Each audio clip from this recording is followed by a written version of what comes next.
Hi friends, I am निकी मोचिद्रा। दादी माँ के घरेलू नुस्खे में आपकी अपनी चैनल में आप सबका स्वागत है। आज मैं आपको बताने वाली हूँ कि अचानक किसी का बीपी हाई होता है और लो होता है तो हम क्या करें।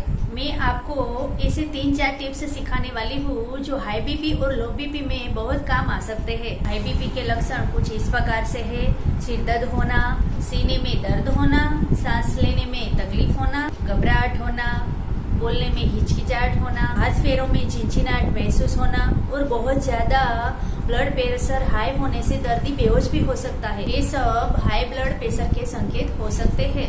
अब लो बीपी के लक्षण कुछ इस प्रकार से हैं, जिसमें दर्दी की नाड़ी की गति धीमी हो सकती है, आंखों के सामने अंधेरा आना, थकान का महसूस होना, चेहरे पर फीकापन होना, आंखों का लाल होना, अचानक धुंधला दिखना, सिर दर्द होना, घबराहट होने पे बेहोशी या चक्कर आना, दिल का तेज धड़कना, हाथ पैर ठंडे पड़ना और बिना वजह पसीना आना, ये सब लो ब्लड प्रेशर के संकेत हो सकते हैं। जिसको हाई ब्लड प्रेशर का प्रॉब्लम होता है उसको नमक कम खाना चाहिए और शराब और धूम्रपान का सेवन तो बिल्कुल ही नहीं करना चाहिए। और जिसको लो बीपी होता है वो तुरंत शुगर खा ले तो थोड़ी राहत मिलती है।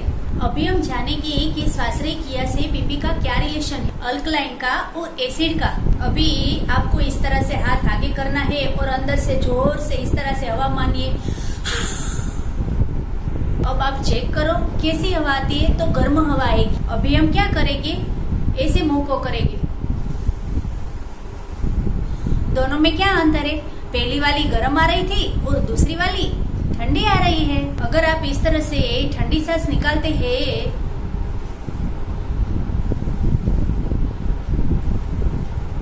तो क्या होगा, जिसका बीपी लो होता है उसका बीपी नॉर्मल हो जाता है। और अगर आप इस तरह से गर्म सांस छोड़ते हैं तो जिसका बीपी हाई हो गया है उसका नॉर्मल हो जाएगा। ये दुनिया का सबसे बेस्ट तरीका है और इसको नेरोथेरापी ने खोजा है। इस नुस्खे का आप 10 से 20 बार ज्यादा से ज्यादा प्रयोग कर सकते हो। अगर आप इस प्रयोग का 10 से 20 बार से ज्यादा प्रयोग करते हो तो जिसका भी बीपी हाई होता है उसका लो जा सकता है और जिसका भी बीपी लो होता है उसका हाई जा सकता है। तो हो सके तो 10 से 20 बार ही प्रयोग करो। इससे क्या होता है कि आप इस तरह से ठंडी सांस निकालते हो तो मुंह में से एसिड निकलता है और अगर आप इस तरह से गर्म सांस निकालते हो तो मुंह में से अल्कलाइन एसिड निकलता है।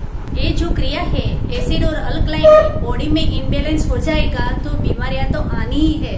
ठंडी और गर्म सांस, एसिड और अल्कलाइन यानी कि अन्न और क्षार हमारे शरीर के प्रॉपर तरीके से बैलेंस करता है। इसीलिए ठंडी और गर्म सांस का यहाँ यही लॉजिक है। हजारों लाखों लोगों पर नेरोथेरापी ने सर्च किया है कि अगर हम ठंडी सांस छोड़ दें तो जिसका भी बीपी लो होता है वो नॉर्मल हो जाता है और अगर हम गर्म सांस छोड़ते तो जिसका भी बीपी हाई होता है वो नॉर्मल हो जाता है।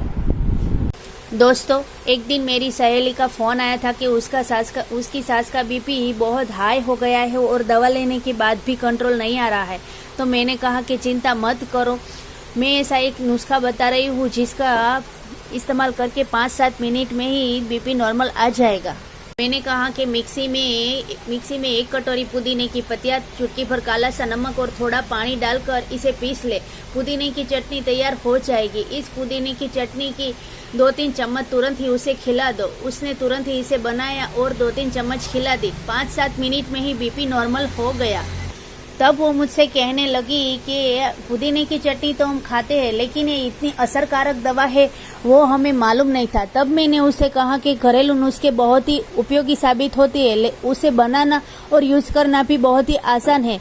नेचुरोथेरापी और आयुर्वेदिक ने इसे बहुत ही ऊंचा स्थान दिया है। मैंने कहा कपड़े सुखाने की 4 चिमटियां ले आए ताकि हाई बीपी का एक्यूपेंचर भी हो जाए। वो 4 चिमटियां ले आए। मैंने सबसे पहली चिमटी एक हाथ के बड़ी उंगली में लगा दी और दूसरी चिमटी इसी हाथ की छोटी उंगली में लगा दी। इसी तरह मैंने दूसरी चिमटी दूसरे हाथ की बड़ी उंगली और चौथी चिमटी उसी हाथ की छोटी उंगली में लगा दी। मैंने कहा कि जब अनईजी लगे तब बता देना। उसने कहा कि 5 ही मिनट में उसे अनईजी लग रहा है।